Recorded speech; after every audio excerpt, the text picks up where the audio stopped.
Saúdo o Dr. Vitor Hugo, saúdo o Ney, saúdo o Santos, saúdo você, caro telespectador, que nos assiste aqui pela CWB TV, canal 5 da NET.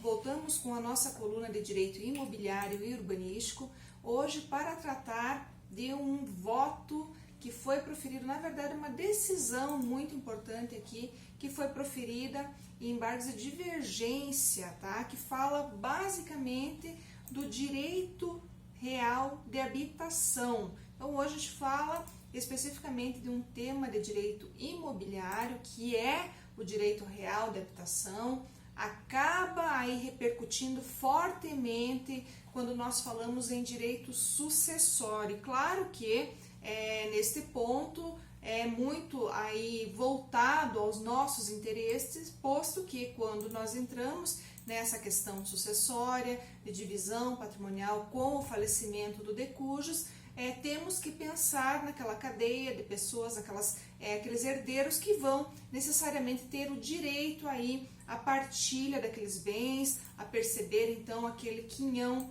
deixado, né?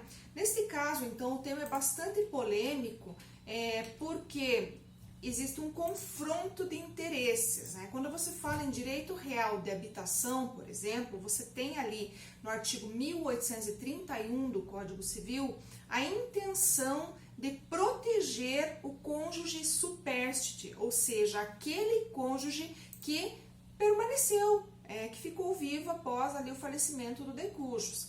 Claro que a letra da lei ela não é muito clara, se fala muito em dever de solidariedade, ou seja, de manter aquele cônjuge supérstite naquele imóvel justamente para protegê-lo, mas ao mesmo tempo os herdeiros, então, dentro dessa solidariedade esperada, seriam preteridos momentaneamente ali de perceber o seu quinhão, ou seja, daquela partilha efetivamente, né?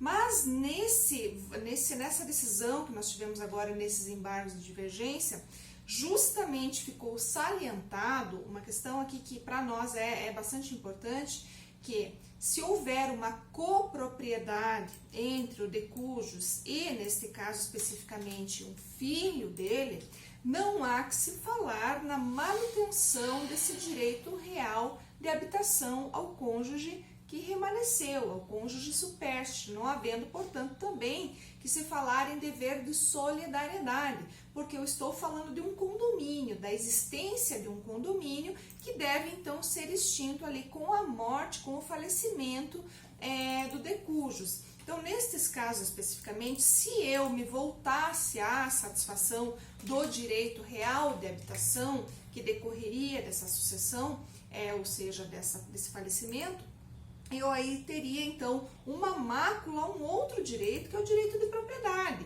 que existiu previamente, que fora celebrado ou decorreu ali de um contrato celebrado antes mesmo desse casamento ocorrer entre o decujus e a cônjuge supérstite, devendo então ser preservado esse direito que fora então aí adquirido antes desta união, antes desse casamento.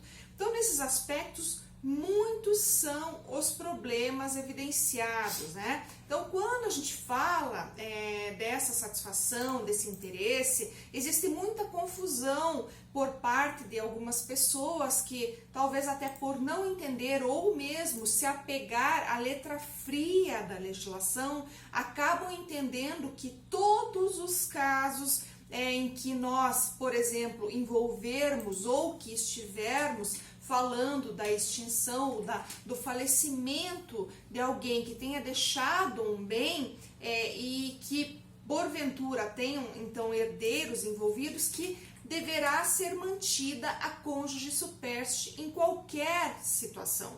Mas isso não ocorre. E claro que, diante de uma situação como essa, todas as variáveis devem então ser devidamente observadas, ou seja, se tem filhos, se tem essa copropriedade, se existe o condomínio que for instituído, se existe um comodato, mas uma mera relação de comodato, que também ampararia esse pedido e justamente não poderia favorecer esta cônjuge, o cônjuge supérstite, com o falecimento do de cujus, porque daí eu estaria prestigiando ou mesmo até trazendo um malefício aí àquele que é o efetivo proprietário deste bem.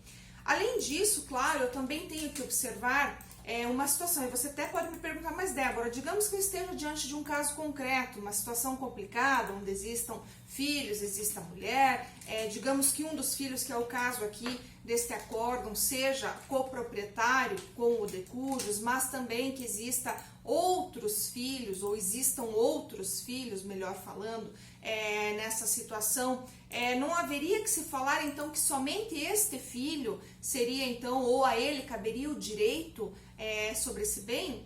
Você até poderia questionar isso, né? E de fato muitos questionamentos surgem nesse aspecto.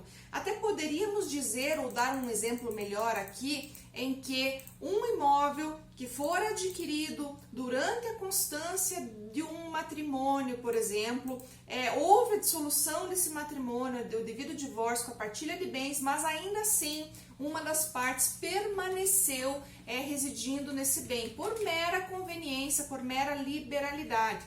E neste caso acabou contraindo novas núpcias, mas então não houve efetivamente aí digamos, onde se desfez esse condomínio oportunamente, né? Aí permaneceram, ou seja, passou o tempo, essa pessoa continuou residindo com outra pessoa, já com outro cônjuge, e acabou falecendo, né? Nesses casos, você até poderia me perguntar, tá, mas então haveria também o direito desta cônjuge supérstite, nesse caso relativamente à metade, considerando que haveria então uma divisão meio a meio, daquele que faleceu com aquele que permaneceu vivo, mas já houve aquele divórcio, aquela partilha oportunamente. Mas você tem que considerar também que existem os filhos, e mais do que isso, além de existirem os filhos, eu tenho que considerar as hipóteses no seguinte sentido: teria como haver coabitação de pessoas que não têm nenhum dever de solidariedade entre si?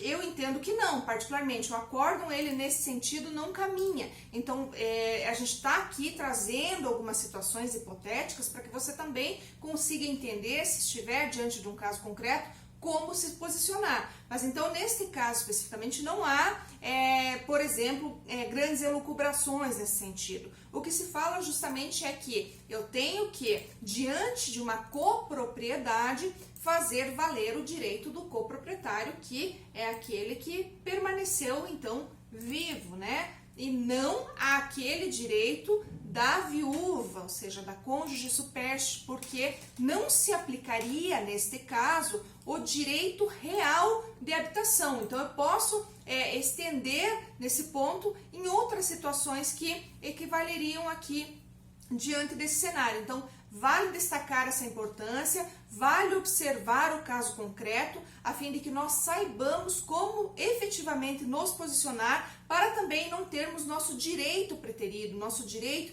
de receber aquilo que efetivamente restou ali como sendo nosso direito sucessório. Então aqui, quando a gente fala hoje de direito imobiliário, a gente invariavelmente fala também do direito das sucessões, que acaba aí, como a gente sempre fala na nossa coluna, tendo essa comunicação, porque o direito imobiliário, como se sabe, não trabalha sozinho e deve também ter aí essa conexão com as demais áreas, até para que nós possamos fazer um bom trabalho. Certo, pessoal? Então eu sou a Débora de Castro da Rocha, advogada e professora nas áreas do direito imobiliário e urbanístico. Me despeço esperando vê-los na próxima semana. Um abraço e até lá!